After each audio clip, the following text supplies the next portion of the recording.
Namaskara and welcome to BIC Talks, a podcast brought to you by Bangalore International Centre, where we present conversations that move, inform, and encourage discourse.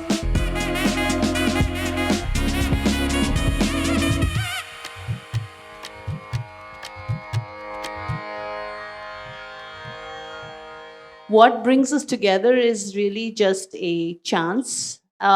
We chance encounter event. We've had one more event before, like several months ago, maybe, and we don't have a lot in common, except we can kind of conceptually say some things that we have in common. And so, worlds within worlds is actually about diversity. You will see a number of different, diverse spaces, times, voices come through in our readings, and a lot of lokas, if you will, a lot of eras as well. Atreyee herself, one moment it's a poem about Canada, another moment it's Vrindavan. Tuhin and Sourav, they have multiple voices in this amazing anthology called Perennial, perfect name for something which is enduring and yet has all these diverse aspects to it. As for me, I'm going to read some from ancient Indian literature, Sanskrit literature, as well as my own poetry, and maybe a couple of poems translating from Anamika's poetry from Hindi. So you will see a whole diverse medley, call it. So may I request Atreyee to start the reading, and then we can just go from segment to segment. Thank you. Thanks, Mani. And thank you, BIC, for having this event and with all these wonderful books. And congratulations to the editors of Perennial. I've just reviewed Perennial. It's a wonderful, wonderful collection. The poems I'm going to read today, at least in the first round of readings, are all about, or in some ways engaged with, my own journey in Bhakti. And they are in whatever tangential or direct ways engage with my own conversation with the divine, especially in the Krishna form. The first poem is called Biraha. The Pakhavat channels my booming father, and the flute my mother. The fluted Krishna descends in the warm twilight, touching the sands of this sanctuary. Behind their painted faces, you see eyes of delight. He's here, he's here, he's here. Govinda Damodara Madhaveti, Govinda Damodara Madhaveti. This flute prays across the stretch of the skies as I fidget in my tears. The widow sings next to me. The tale of her lonely life merges with that of God's loneliness. As she sings in the sharp nasal tone, the Tanpura comes alive. The Pakhavaj drums into my heart. The three sing together the name of the Lord. Biraha, the pang of separation. Biraha, the ache that shapes Radha's wanders along the alleyways of Mathura. In search of Krishna, as we all are, she wanders all around. But he's here, he's here, he's here. Biraha, that I drown in sitting in this courtyard. Biraha, that is not only our preoccupation. The Lord himself suffers from separation from his beloved as the evening's traffic thickens and monkeys shriek across the tall trees. The next one is called Date Night, night with a K. I walk these dunes across the clock of a millennium. This clock is my friend, my most hearty friend, from the Republic of Madness. For a millennium, I have been looking for Radhika. Radhika, whose braid hung out of the Calcutta tram line. She had limpid, sad eyes and a schoolgirl braid. It has been many clocks now, and I walk in and walk out of the many wrist holes of Radhika. The Calcutta tram line is my friend. It reminds me of the many clocks that burnt out running with me. Thank you, clocks, I say in dried tears. I have stopped counting for counting was my first sin. Never count my friends, never ever. Oh, clocks, I'm sorry, for I tried to use time for counting. Time is the veil of Radhika, the unveiling of which was my first sin. Hey, Radhika, you want to get coffee sometime? Anytime, anywhere. I promise I won't look at the waitress. The third one is a bilingual poem, and the bits of the poem which are in Bangla. I'll not translate, see how that goes. Abraham came to my door. Abraham came to my door. I listened and I listened for his knocks, 3 knocks. Abraham came for me with a lantern and stick, a cell phone, and a shuffle. It was time, so I was ready with 2 grains, an empty jar, and a Ziploc bag. And men walk along into the woods, walk past Abraham, his cape and his lantern. His cape and his lantern. Abraham এসেছিল আমার দোরে, 1 নয় 3 বার টোকা মেরে। এখনই সময় বোধহয়, গধূলি শেষে ফ্লাইওভারে। আব্রাহাম এসেছিল আমার দোরে। And the last one in this round, it's called Sri Ramachandra Ji and the Fakir. Sri Ramachandra Ji has descended upon our sacred land, and flowers open up this honeydew morning to greet him, and the waters gurgle ever so slightly by his nearness. He wears a double-breasted suit and shiny shoes, much like a barrister at the inns. He is a missing top hat. He has a missing top hat, though. His hair is messed up by the balmy air of the Ganges. It is Benares, perhaps. He walks by the Ganges counting corpses, some in fire, some in water. He walks 1,000 nights, he walks in dream by night, by day. His suit is soiled, his shoes are torn. He meets a fakir near the ghat. We don't know the names of ghats anymore. We, the people, the civic body, are busy running from the flies that are surrounding the heaps of the dead.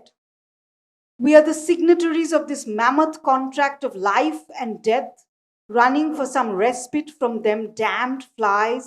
The fakir is not running. The fakir smokes a tired bidi by the ghat. They sing in your name, Sri Ramachandra Ji. I know, I know, I know. I can't bear it anymore, that cacophony that is my name. You are hurting, Sri Ramachandra Ji. Let me share my bidi with you. It could be my last one. It is below Sri Ramachandra Ji's station to smoke a bidi. But who cares now? He puts his head on the fakir's shoulder. Let them breathe, he said. Muffled cries of birds dying of smoke rang across the horizon. Thank you.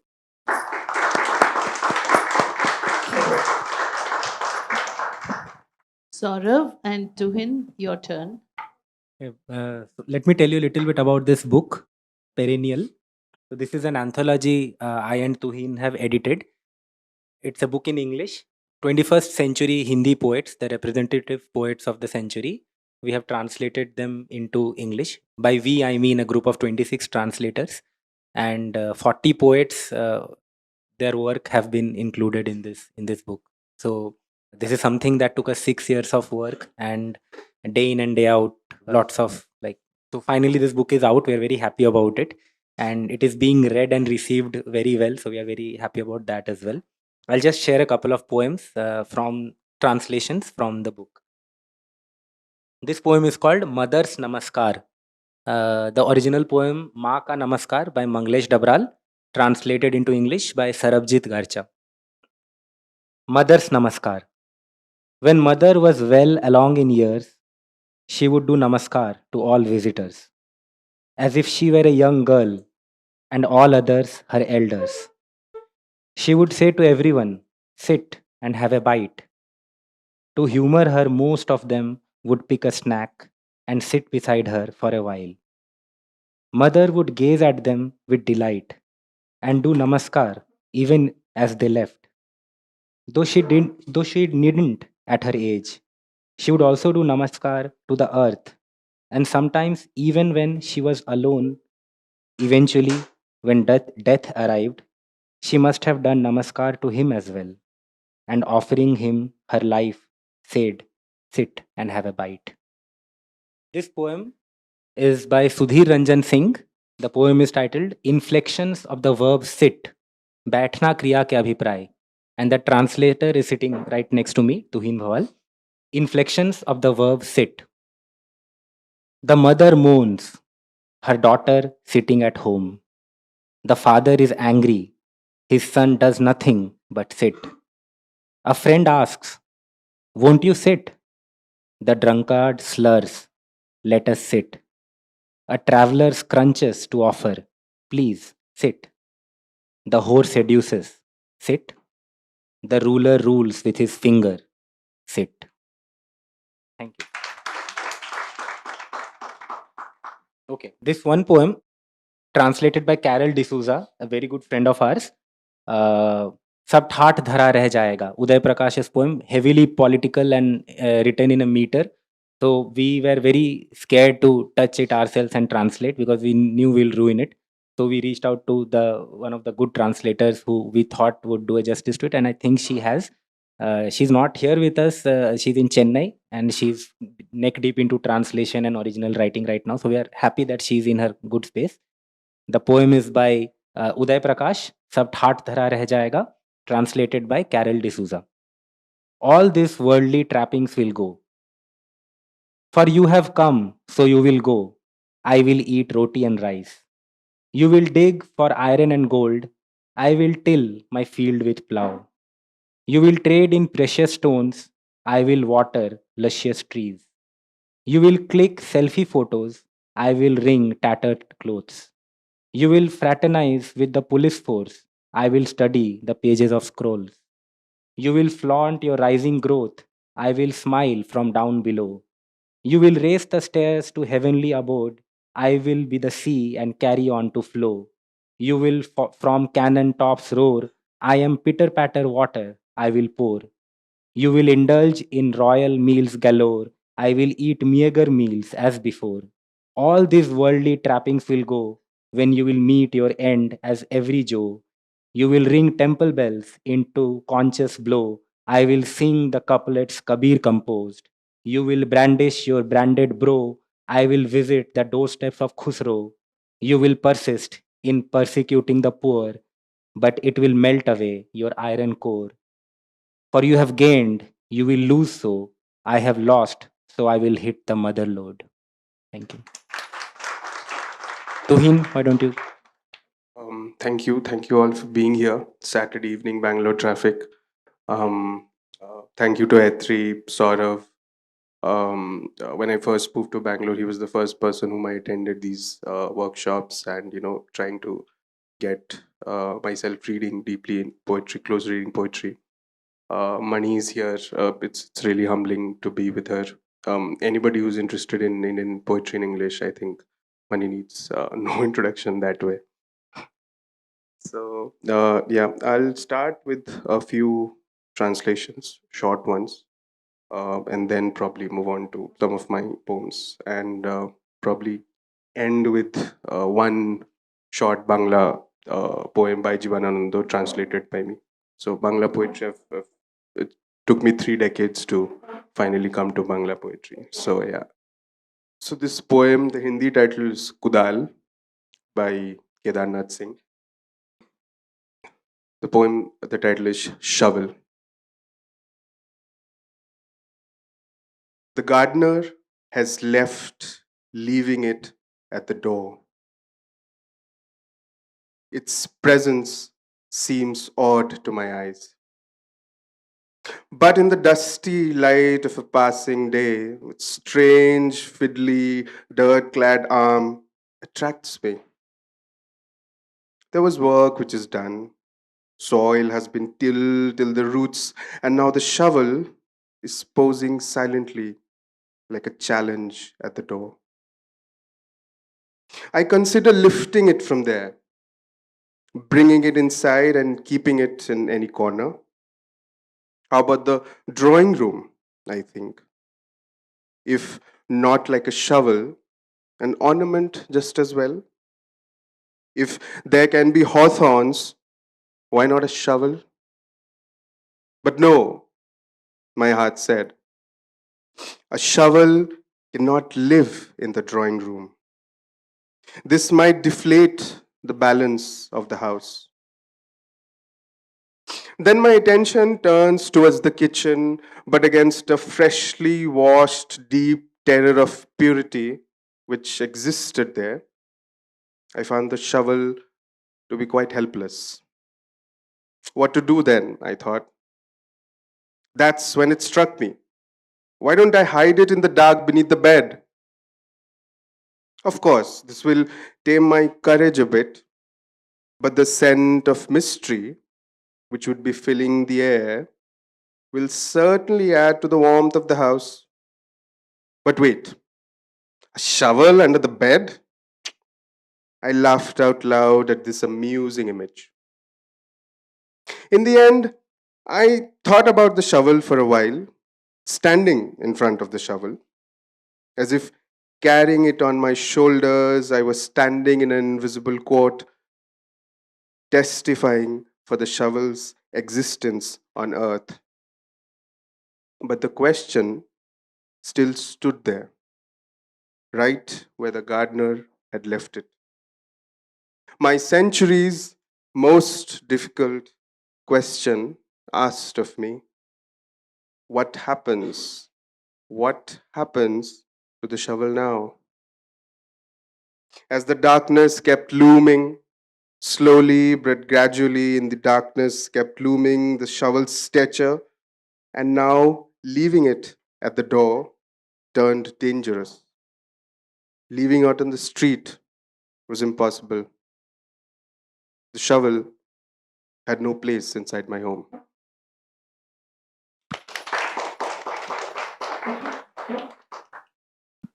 I was going to read the poem that Sourav read by Sudhir Ranjan Singh. So he has taken I marked one of my poems. So yeah, maybe I'll read one more Sudhir Ranjan Singh poem. It's a short poem. It's called Desire. 1. On your body's runic tapestry, I glide, paddocked by the earth. 2. Squatting on the moon, I cry, gawking at the earth tonight, wailing like a mad rogue dog. This is a poem called Translation, which I think is, if there has to be a poem which sort of represents an anthology as such, I don't believe in that notion, but I think this poem would definitely. It's a prose poem. It's sort of a meta sort of. It touches upon the act of translation as well, while talking about other things. Someone else, the poet is Mahesh Verma. Someone else has translated the remaining 4 poems. Perks of being the editor, I got to translate this poem. So it's called Translation. Anuvad. 2 panels of a door of 2 different colors. The scent of sweat, unbeknown, between 2 men, and the pupils of 1 man of 2 different colors. One shoves his acquainting hand forward in an etiquette, while the other accepts it with greetings the other civilization offers. From being lifted off the table to having been trussed one's lips, the alcohol must have altered in its color, in its spirit. Somebody hurls an abuse from there as its hate keeps dwindling by the time it reaches here. One country's soldier bleeds out, while the shoes of another country's soldier start to get soiled. A kiss here was a towel there. As a sword bludgeons a man's heart, his scream echoes in the other hemisphere. A tear dissolved in the salt there had been crystallized from the seas here. A poem which had begun in that country's cold, misty dusk is abandoned in the other country's clean, breezy evening. Their cavalier will dismount from a horse here. The hate here must end with revenge there, but the color of blood will still be red. Love must still be where love was. Movement must still be where movement was. Only the points of views must have changed. The translator runs vagabond on a taut rope suspended from the minarets, strung between the rage of two cultures, sometimes halting, mediating balance, total satisfaction nowhere to be found. Thank you. Thank you. I'm sorry about that. So I'm going to read a few poems from this book, which is called So That You Know. And it has new poems as well as selections from some of my previous books. I've chosen poems that reflect the theme today of worlds within worlds. And the first poem is set in Kashi. I don't know how many of you have been to Banaras, to Kashi, but if you have, you probably have walked on the ghats and experienced that whole completely different realm. I walked from one end of the ghats to all the way to the north, and it was just a completely different experience. That's all I was doing, walking the lanes and the ghats and looking. This is called Kashi Triptych, and it was written actually for a Dante anthology. I was asked to write a poem reflecting Purgatorio, Paradiso, Inferno, and actually I was given 10 months of time, but I never wrote it until the last 10 days when I was in Kashi. And instead, what I did was, instead of the journey of the soul, I converted it into the journey of the body after the life has left the body. And I began my story in the burning ghats. Don't ask who's cooking tonight at Harishchandra and Manikarnika kitchens of Kashi. Shroud, tears, skin, sears, juicy fats, oblation. Did marrow, fizz, fire, laugh? In 3 hours and a half, this human log, collectible in a dustpan. For the first time, I think to count your eyelashes, to pluck them before they're singed. Of each, I'll make a boat unmoored. Where in the worlds are you? As if I poured a sky of wax on you, everywhere you are not, your exact absence. In Uttar Kashi, where sun dives and pirouettes and fish roll their eyes, dodging tangled light doodles, we cup our hands and drink Ma Ganga, infused with arias of swans and undertones of glaciers. Sweetness rises, air floats sinless. In Kashi, where shadows hover anxious like dogs marking corners of terraced ghats, as lovers drink mirrors, a curly suit rains upon the free bereft, and pundits claim ashes still warm from midnight pyres, for altar coffers at dawn. Hey Vishwanath of Kashi, O Mount Alchemy, here I am, weightless. Now take me home. So long as mountains meditate, this river will be wet. So long as boatmen paddle, a lullaby for the dead. Before sun strikes and water turns cold, we row to a spot churning upstream. Hand your ashes over to the current. Ash can't swim. Hangs on to algae on hulls, falls into arms of corals, scraped and bitten by fish, shat along gorges and flats. Why else do river beaches shine? What is mica made of? The next poem, I'm going to go into Greek mythology. One of my earlier books is called Sing to Me, and it has poems inspired by Greek myths. But of course, naturally, every time I write about a Greek myth, some Indian myth also makes its way inside. So there are worlds within worlds because there are so many parallels and so many connections. Every trigger sort of brings something else, drags something else into it. This is called My Daughter Philomela. I don't know how many of you know the story of Philomela, but basically, she was raped by her brother in law, who then cut her tongue off to ensure that she couldn't talk about it. And then she turns into a nightingale and sings the story. So, this is that story, written from the point of view of her father. Little Philomela, you need my face, putty, Play Doh nose. You enter verbs, prod nouns, body, a fact you do not separate yet.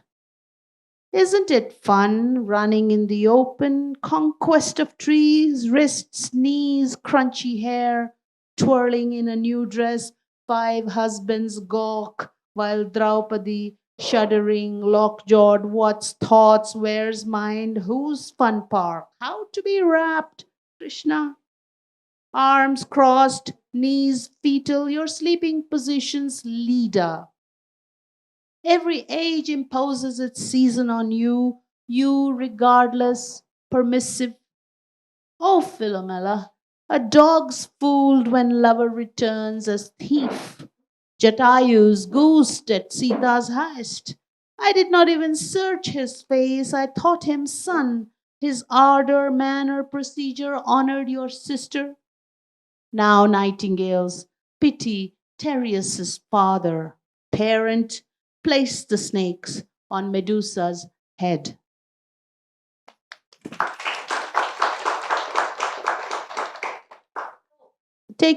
Take us into another realm, another sort of, I would say, socio-economic point of view.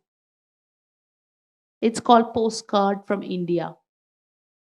Greetings from our penthouse terrace with a view of mountains and temple.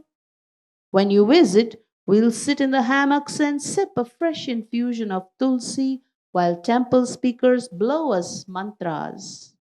Translucent roofing lets in the sun for the plants, but we have fans and can move inside into AC.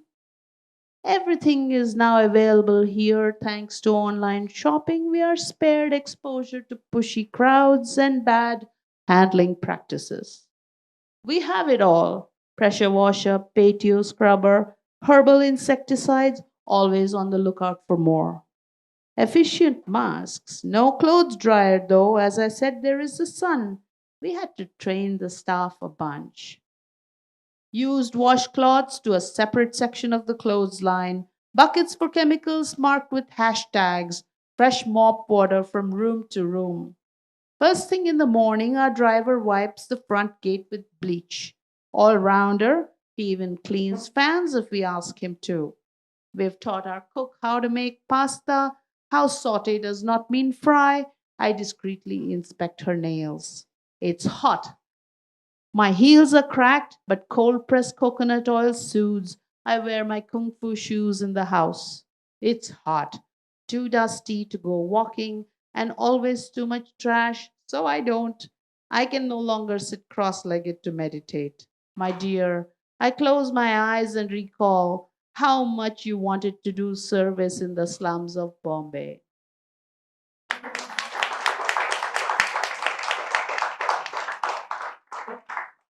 Sorry to interrupt. Like, what are kung fu shoes? As in, Oh, they look like ballet shoes. okay. And actually, that's in Hong Kong. We used to buy kung fu shoes. They're like black on the top and they have white inner soles.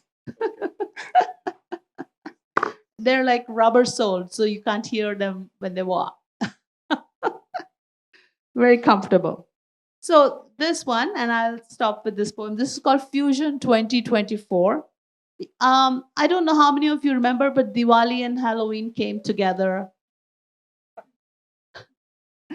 And of course, we had both. We had, sort of scary bugs and plastic things outside to be ready for the kids who are going to come for tricks or treats. And at the same time, we had diyas and everything else also.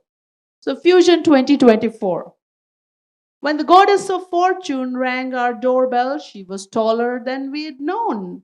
Her tiara tore the cobweb nest, and spiders on the mantel fell into the hot oil of lamps, splattering the floral floor art, awaiting witches on brooms and bugs in boots this Halloween.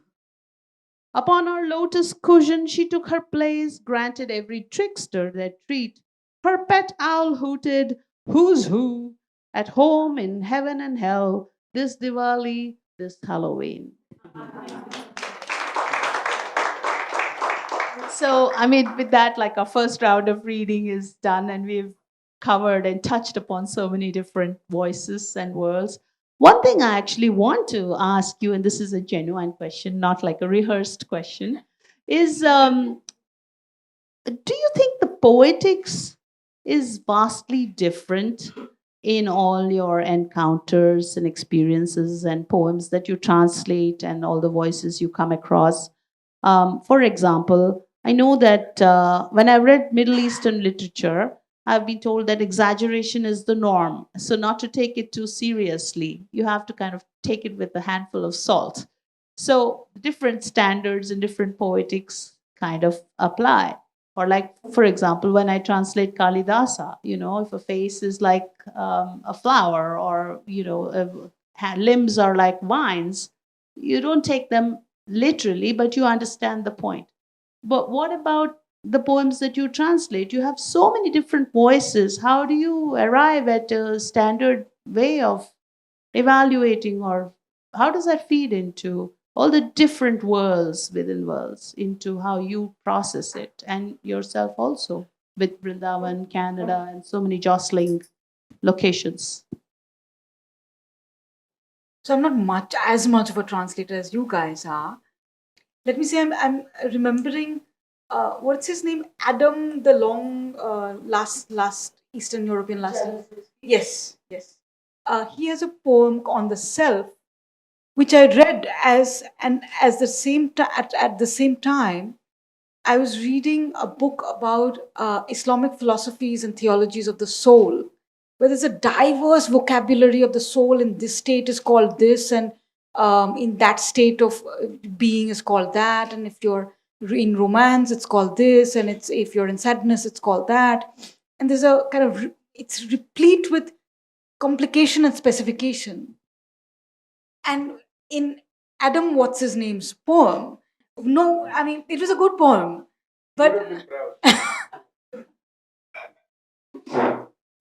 um, J, yes, yeah, and Laszlo K. It took me a couple, maybe 7 days to get that name right.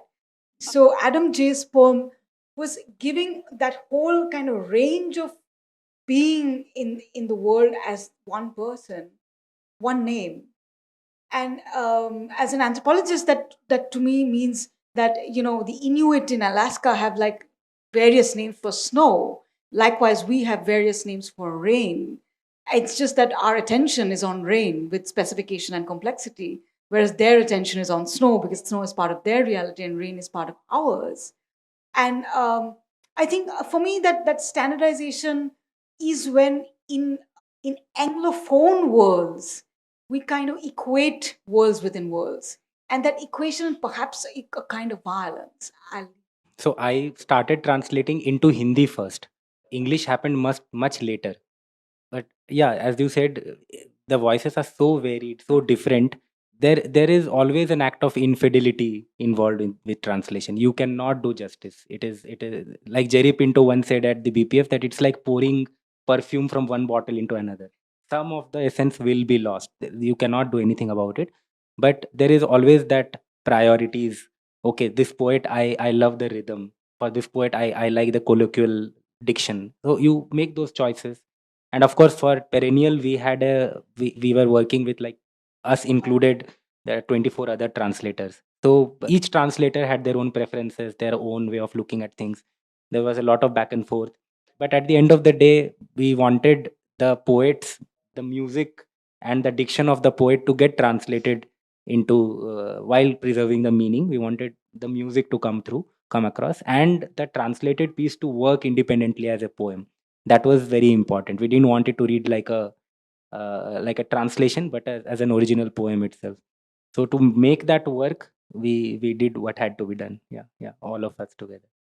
So all the blame are for us. Wherever the meaning is lost or something has been cut out. Tuhin, you want to add something? Just to digress a little bit, I was I was born in a small town in West Bengal. Never stayed there till date. I was brought up in Shillong, Meghalaya, and the surroundings of Shillong, Meghalaya does come into my work. And then I traveled other. We lived in other places in the northeastern part of India. Suddenly, we moved to a completely different backdrop. We moved to UP, Lucknow, right? This was just before my 10th standards, and then I came to Karnataka for my engineering studies, and we shifted around other places as well. So for me, like, when with worlds within worlds, this whole trope, right? For me, anyway, a sense of belonging to a place, or to a city, or to the locale as such. I don't have any sense of belonging, right? Whenever people ask me why choosing to stay in Bangalore, it just gives me a freedom to be as lonely as possible. That's how I think of Bangalore. So I don't have a sense of belonging anywhere. So it's from the time that I started to read, and there was a consciousness or an urge to sort of translate. I think with languages you sort of build a sort of sense of belonging, that where you come from. If you read a Hindi poem, you transport yourself to the locale and to the place that it might have been. For example, Shovel, the poem that I read, I can imagine a farmer, or someone in the farming community in, let's say, who's struggling in Uttar Pradesh, right? That is how I build my sense of belonging with world as such.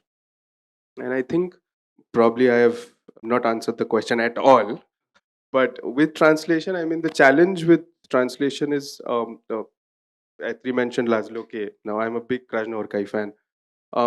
In his interviews, I think after the first translation came, which was Melancholy of Resistance, he said, I am not, if people are not reading me in Hungarian, all my translated books, and people are not reading me. People are reading the translators, right? I think all the poems here, this has 200 poems. Any reader who reads this in English, that's how I think about translation.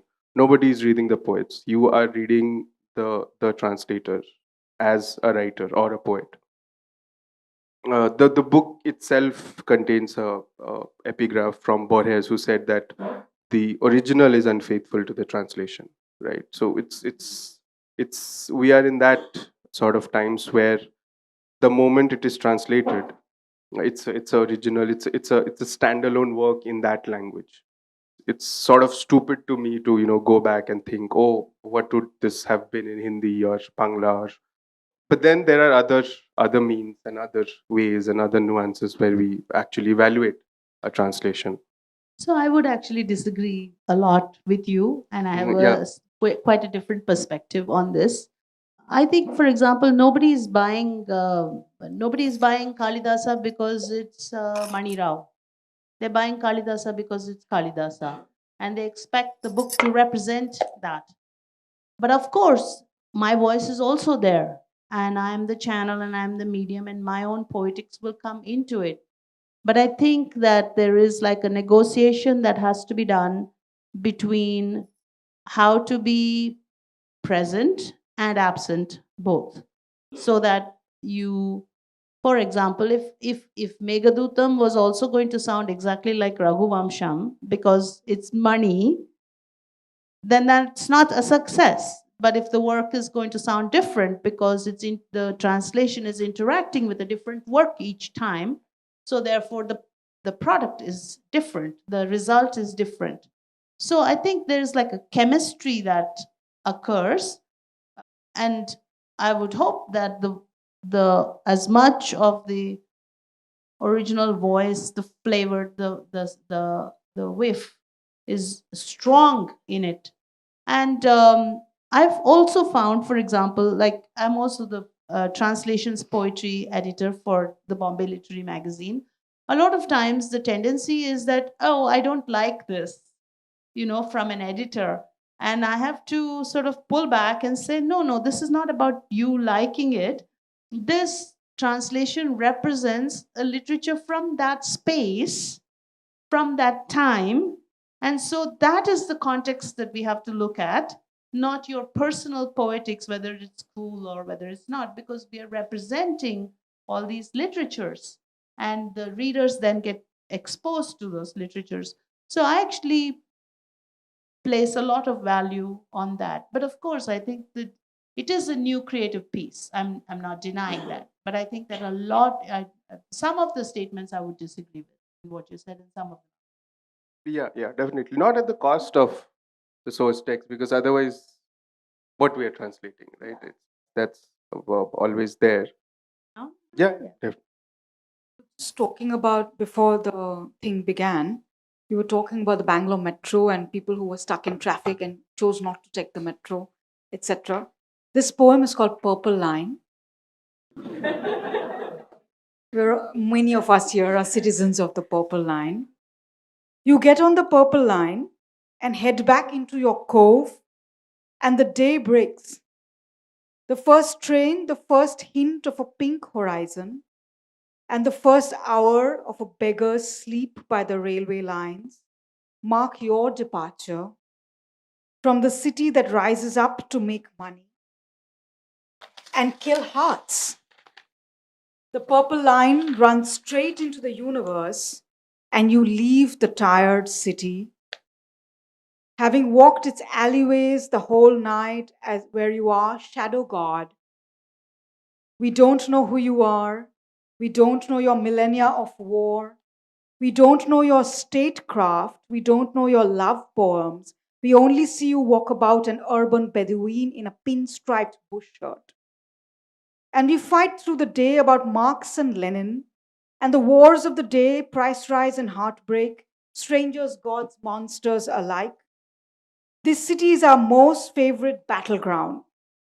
Solely for my poem, You Are Purple, a purple man in a pinstriped shirt speeding out of a dead city, leaving me alone.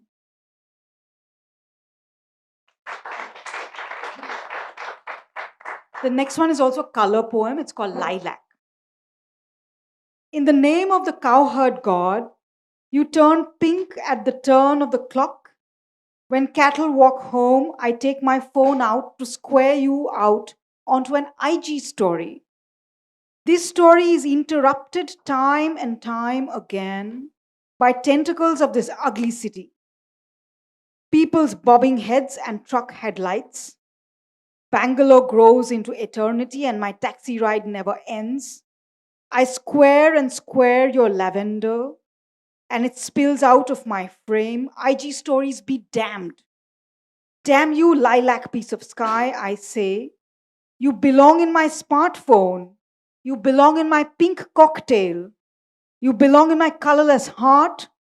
I need to grab you like sand granules in my 5 fingers. This ugly city shields you from private ownership. The cowherd sky refuses my phone, my wallet, my finger, and my heart.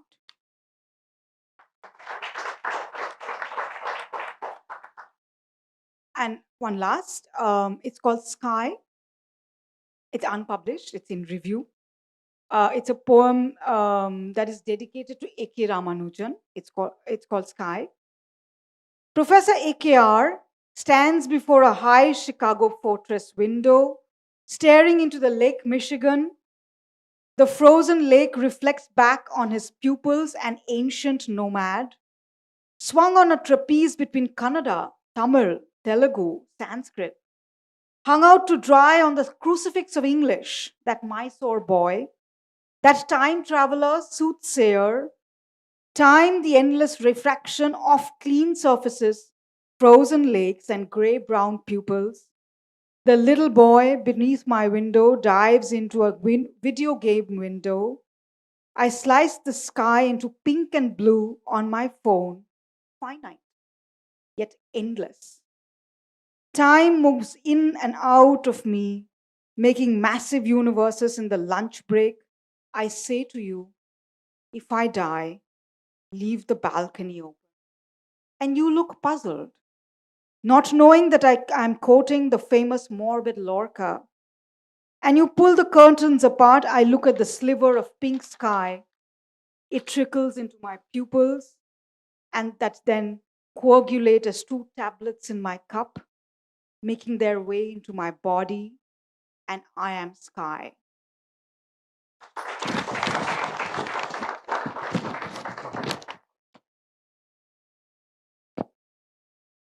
So Hindi is my primary language.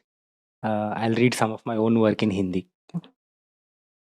Before you begin, there was a request from audience that you're reading in Hindi, which you will. Just give a very brief summary of the poem so that they can. It's easier for them to follow. Okay. So this poem is called Himakat.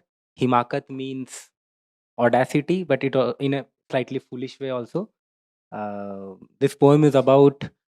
It's very sad to explain poems. I don't like to do that. I'm sorry, I can't do this. Okay, I'll just read the poem. Okay? I could not say this to the person, so I. Maybe Tuhin can give it. Don't explain it, just summarize. You can meet me in person. I will summarize all my poems for you. Thank you. Okay? हिमाकत. बज रहा था राष्ट्रगान और सभी जन खड़े थे. प्रांगण भरा था खचाखच और जो नहीं पहुंचे थे प्रांगण तक ठहर गए थे सड़कों पर. पेड़ भी खड़े थे वहीं सांस रोके. चुप थी चिड़िया हवा आंखें. गूंज रही थी दुमदुभी आसमान का पाती. कुछ मिला रहे थे लर आगे पीछे गाते. कुछ चुप थे कुछ बाह लटकाए चिल्लाते. और सब के सब खड़े थे. नहीं खड़ी थी सिर्फ एक स्त्री झाड़ू लेकर प्रांगण बुहारती. खस खस खस राष्ट्रगान का ताल बिगाड़ती हुई. कितना आसान था 2 कदम चलकर उसे रोक देना. कह देना अम्मा तुम भी अब खड़ी हो जाओ. लेकिन एक दूसरे की नज़रों में कैद किसी ने हिमाकत नहीं की. और बज रहा था राष्ट्रगान खस खस खस अब जैसे झाड़ू की ही ताल पर. भारत माता की जय भारत माता की जय. जब बैठने का हुक्म मिला इच्छा हुई खड़ा रहूं. शुक्रिया.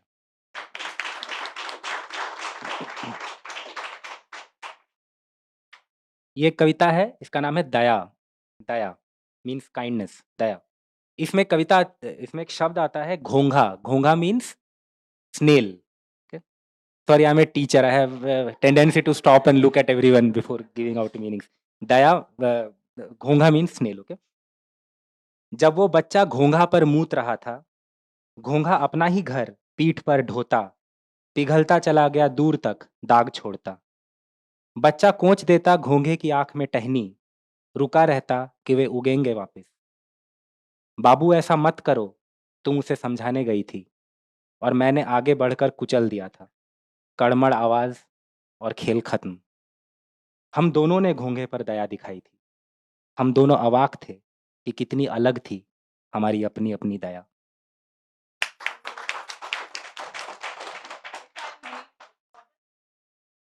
Speechless, speechless. ये कविता है समुद्र तट पर। अंजूरी बराबर मछली समुद्र तट पर छटपटाती, रेत पर लिखती जा रही थी अपने जल शब्द। आती एक और लहर ले जाती उसे वापस, कि अचानक उसे कुत्ते ने खा लिया, जो देर से अपने प्रतिबिंब पर चलता आ रहा था और जिसकी शक्ल हंसी जैसी थी। सूंघा, थोड़ा रुका और खा लिया। उसका दर्द, इसका हर्ष, यह कैसा सत्य था कि समुद्र कुछ कहने को हुआ और पीछे हट गया।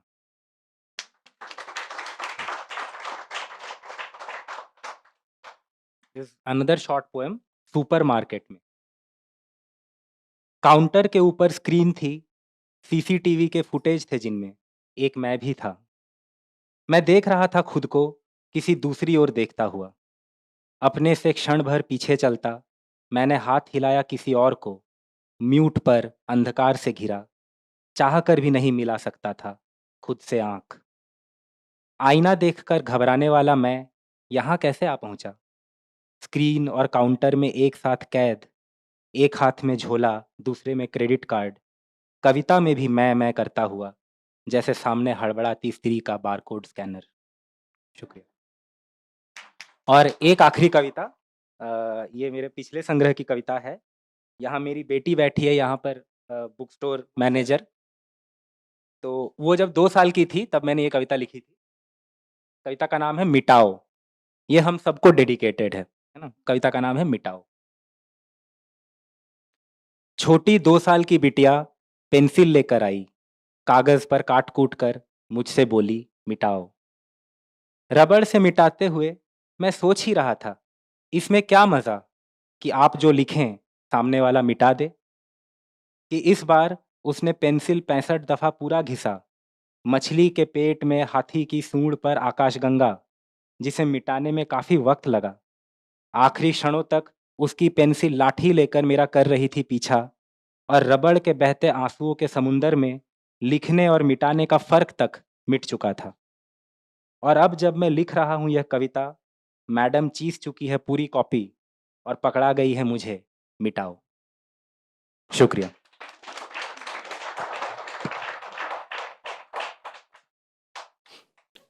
I'll just read one more round of short translations, and maybe one from Bangla. Atreyee can help me read. Not help, but I'd like her to read the Bangla poem. Again, another Kedarnath Singh poem. The Hindi title is Dusre Shahar Mein. In another city. This is what happened the last time. This is what will happen the next time too.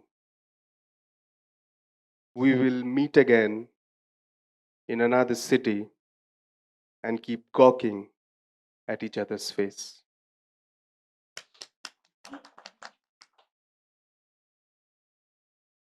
This is a poet.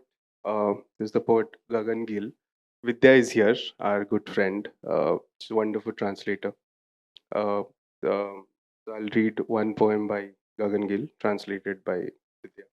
And Gagan Gill is sort of a different poet in the current realm of Hindi poets, I guess, because she's still employing forms of meter and rhyme and staccato like verses, which are rarer in the current contemporary Hindi writing which is coming out. This is called Sunk in the Heart.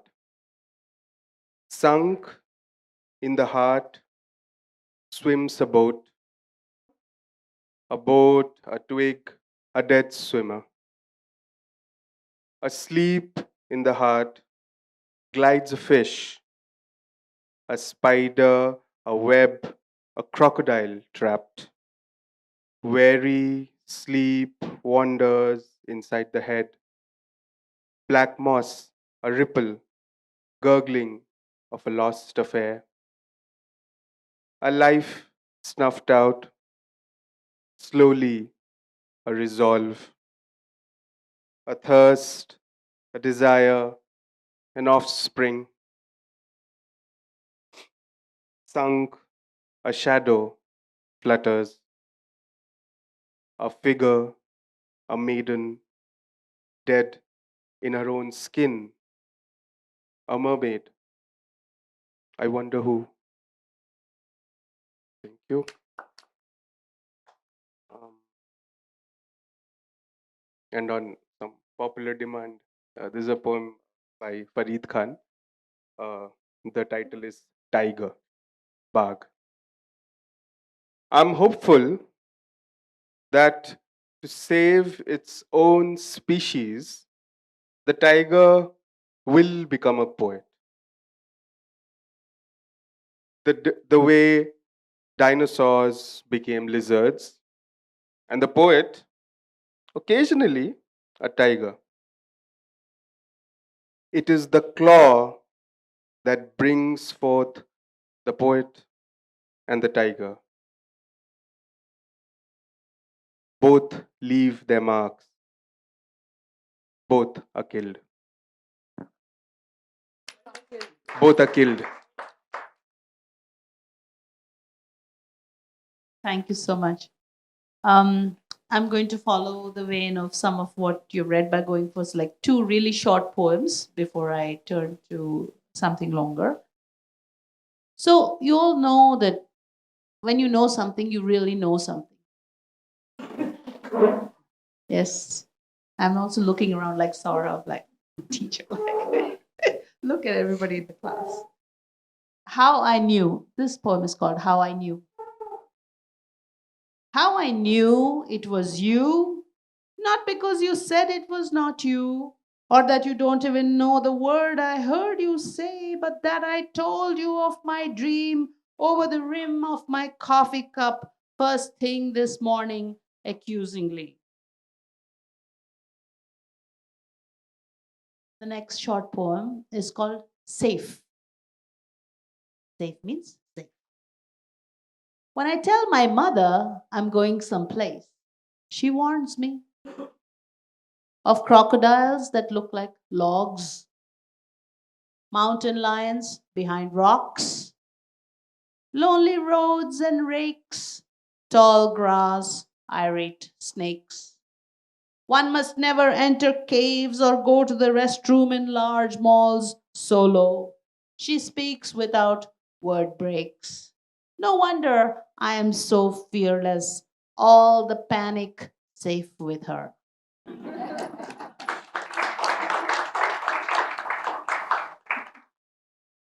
So now I want to read um, from Canto 3 of Kumara Sambhavam, from my translation of Kalidasa.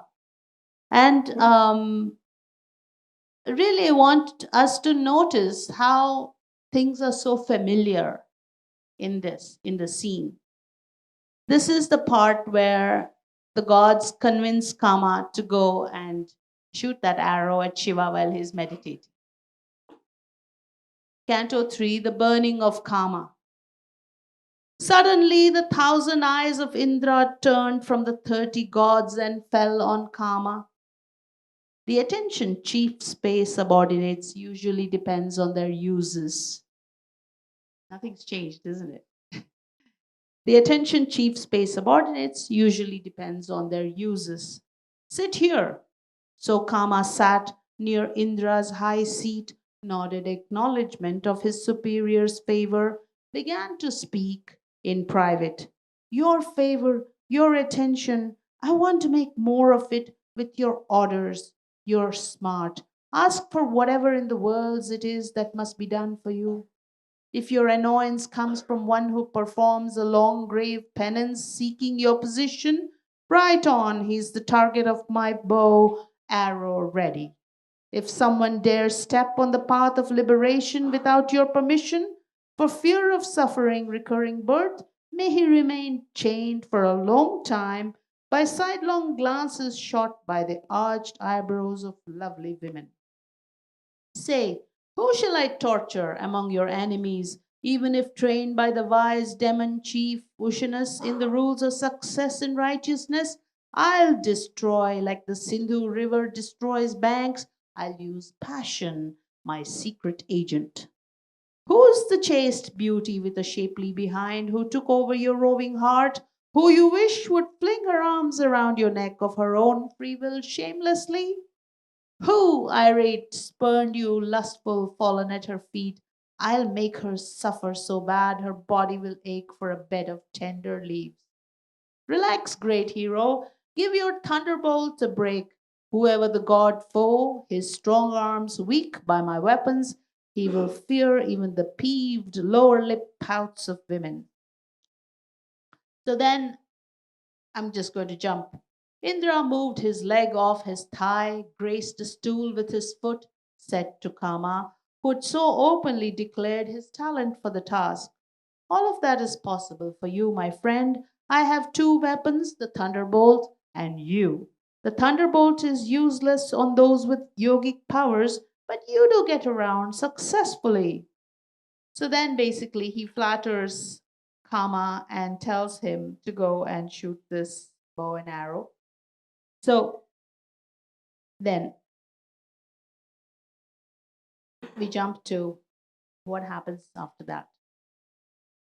To get the job done, even at the risk of his body, Kama went to Shiva's place in the Himalayas with friend Spring, with consort Rati, who followed hesitatingly. Spring, the pride of mind born desire, Kama took shape in that forest for self-controlled ascetics in meditation, inconvenient. Unduly, the hot rayed sun began to move north. The southern direction released fragrant breezes like improper sighs. Sun, a vagrant lover; south, a pining girlfriend. Abruptly, the Ashoka tree burst into blossoms and sprigs all along its branches, even without waiting for the contact of pretty women's feet and tinkling anklets. I'm jumping again. Though the Karnikara flower flaunts its colors, the heart aches at its odorlessness. In general, that's the way of the Creator, averse to making anything fully endowed. So, having read Perennial and Mani's earlier collections, I so that is on my shelf, but I haven't begun yet. I know that several kinds of objects, the kudal, there's a poem about a railway station platform in the thing, in Perennial, body parts in various poems of yours, the ghats, the detail with which you go into ashes and flesh and stuff like that in your Kashi poem, which is in the Dante collection of the Sangam poetry collection. Can you talk about stepping out of the human world, as all of you have done, and your other translators have also done? Can you think a little bit with me on stepping out of humanity, so to speak, or the non-human, the nature or objects or other things? So in Perennial, it struck me that there were many poets, including some of Tuhin's, which were touching on things which are not concerning human relations and human society. There was an emotional attachment to, say, the Kodal or a railway platform or a hotel room and such like, or a cliff of a river and such like. So there were natural or bodies, objects, different things which were not entrenched in human relationality, and how that has influenced, I think, all your poems in different ways. Can you talk about that? So if you look at Perennial, the oldest poet is Kumar Narayan, who was born in 1920s, and he passed away in more than 10 years ago. And the youngest poet was born in 1993. So there is a difference of 70 years within the oldest and the youngest poet of contained within this book, in this anthology. And the only criteria was that their work should have an impact on the 21st century Hindi poetry. So the Kuan Narayan belongs to the Nai Kavita Andolan. They belong to a different generation altogether. Kedarnath Singh and Ashok Vajpayee, all these guys. And then the landscape has changed completely. Like Kuan Narayan belongs to that generation where you would have like read pages and pages of draft. The publisher would come in cycle, take it from you, publish. And our current poets are very active on Instagram, and they are like, it's a completely different, the way the diction, the landscape itself has changed. And if you look at the diversity, there are poets who belong to tribal hinterlands, and then there are poets who are living abroad in Canada and places like that. So the sheer diversity, you spoke of Gagan Gill, she is a Punjabi poet as well. Then we have poets who have a lot of Bangla influence, poet who have a lot of Marathi influence. So that diversity itself makes it like so diverse. The language itself is such a large language in Hindi, spoken in such a huge landmass. So yeah, and of course, as you mentioned, object, looking at a kudal, and that is, I think that is the essence of poetry. जो संस्कृत में जिसे हम अनुभूति कहते हैं, अनुभव का अनुभव करना, भूत, past tense. A very loose translation in English would be feeling. It doesn't communicate what it means. When I look at a kudal, a poet would typically look at a kudal, a shovel, and ask the question, what is the shovel thinking? What am I thinking? And merge the two, that subjective, objective, the two things merge. Yeah, so that I think is true with every language, poetry, all across ages and across times, right? So, Tuhin, you want to add something? Or Mani, you want to add? Actually, we're rescued by time from this really difficult question. But I can tell you that whenever I try to transport into something, I always end up with my own concerns. You know, if it's like a poem on peacock's calls, and it's all about mating calls and separation and mockery and so on. Or you know, like I was trying to transport myself into that cow, like. What else to do but ruminate, come graze, ghost bees. It's about time again I come back to myself, you know. Or even in this one, the one that actually I call even pathetic fallacy as a humor. It says, sunset sky, youth gone, passion lingers. I keep coming back to myself. So I don't know how much of that is actually possible. I mean, even if I'm writing about mythology and the gods, I mean, I treat them like another species. So I don't know how much I can do what you're talking about.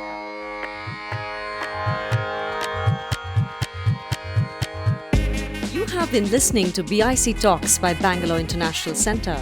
If you liked what you heard, do follow us on social media.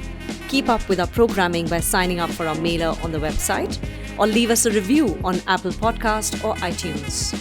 The crew that makes these podcasts possible is S. Sarvana Raj and Ranjit Kumar on sound supervision and production.